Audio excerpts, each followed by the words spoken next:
Hello, I'm Aiko, and I specialize in posting movie reviews. I would like to share a lot of movie reviews, thoughts, and questions. Oh, everyone, please subscribe to the channel. In this review, I will talk about the story without spoilers up to the middle. If you are concerned about the second half, please watch the movie and then listen to my story.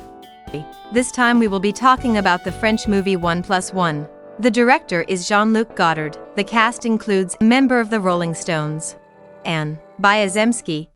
The contents look like this. In June 1968, I photographed the recordings of the Rolling Stones, who were entering their golden age.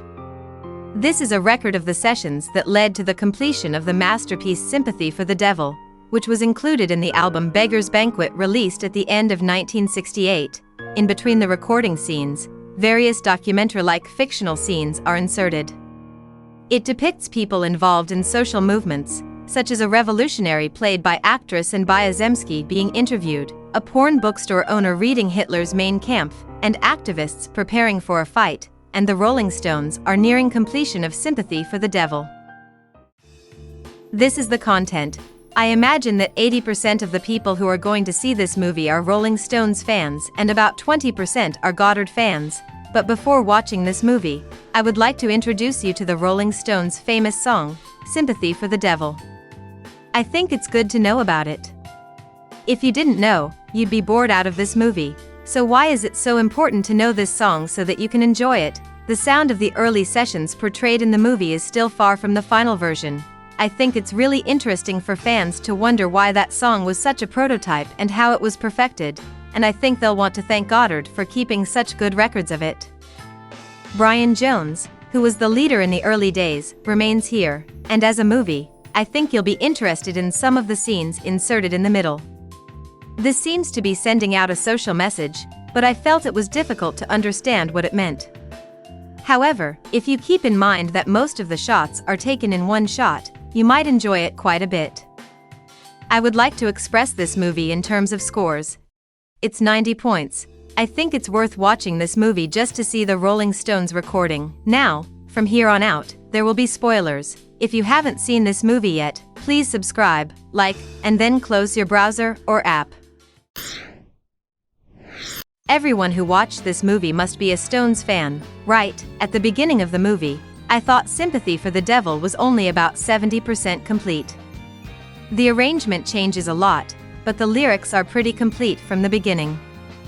For Godard, it must have been difficult to make a documentary film without lyrics. Even if the session is interrupted, the camera continues to roll, so the interaction at that time is a highlight for fans as well. Anyway, it was really interesting to see Sympathy for the Devil change like that. At first, Charlie was a bit blamed by Mick, but now that Charlie has passed away, I feel really sad. However, the drum rhythm, which is very important in this song, was not shown to me if it was completed. That's the only thing I regret. Also, isn't Keith's performance also a highlight? In terms of sound, it felt like Keith was leading the way. Keith was also playing the bass, so there were times when Bill would also play percussion, looking lonely. And while Brian didn't look lethargic, he didn't have the early leader vibe. He passed away a year later, so I think the image shown in this film is extremely valuable. Also, keep an eye out for Nicky Hopkins on piano and organ. Speaking of Stones pianists, there was Ian Stewart, but Nicky Hopkins shows a wonderful performance on this song. There is also a chorus group called Fufu, and it is interesting that the photographer and his girlfriend who were there are also gathered together. When it comes to girlfriends, it's Anita Pallenberg and Marianne Faithfull, so they're amazing. And what was the song they jammed at the end? I wonder if director Godard recorded other songs as well. I would have liked to have seen how Street Fighting Man and Salt of the Earth were made. I also think that each of the scenes that are inserted in the middle of the Stones is interesting. In the scene where the black men are appealing for their rights, a white woman is summoned and apparently killed. In the scene wherein Biazemski is interviewed, entitled All About Eve, which is also the title of a famous movie, she is asked a lot of very rude questions, but towards the end she asks almost all of them in a troublesome way. The answer was yes, and in the scene where he is reading aloud in a pornographic bookstore, he seems to be reading Hitler's Mein Kampf. It's very difficult to know what to make of these scenes.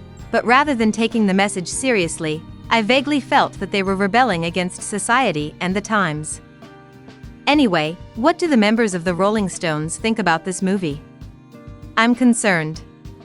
Since it is Goddard's work after all, do we respect that, when this movie was completed, the producer apparently added the completed version of Sympathy for the Devil at the end without director Goddard's permission? It's true that watching this movie makes me want to listen to the completed version of Sympathy for the Devil. But Goddard didn't dare to do that, so he was furious. Well, what do you think? At the time, no one would have thought that Sympathy for the Devil would be a song that people would continue to sing for the next 50 years. I thought that was the interesting thing about music. It's important to do your best at the job at that time. On this channel, we are looking for movies that you would like us to review. Please comment or contact us. We will continue to post movie reviews that you will like. Please subscribe to the channel. See you in the next work. The show must go on.